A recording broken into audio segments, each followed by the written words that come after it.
This rocket has just been launched, and this is the free body diagram of this rocket.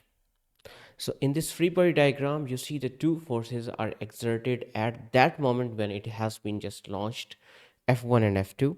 And in this question, you have to apply Newton's third law and find out the pairs of these forces F1 and F2. So let's do them separately.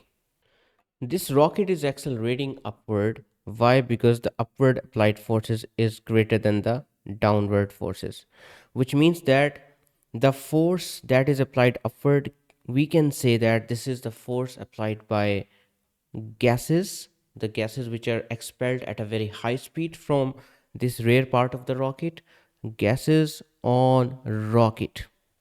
So if this is the action force, then the reaction of this, or the pair according to the Newton third law, should be the same but in opposite direction. This should be the force applied by rocket on gases.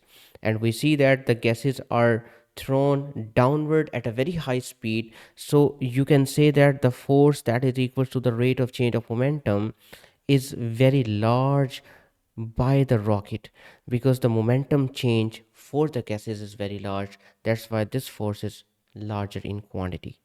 So this is the pair of the force with F1 as described in the question, that this rocket has just been launched, and you see this force F2 which is exerted downward is actually the force applied by the earth on the rocket towards its center.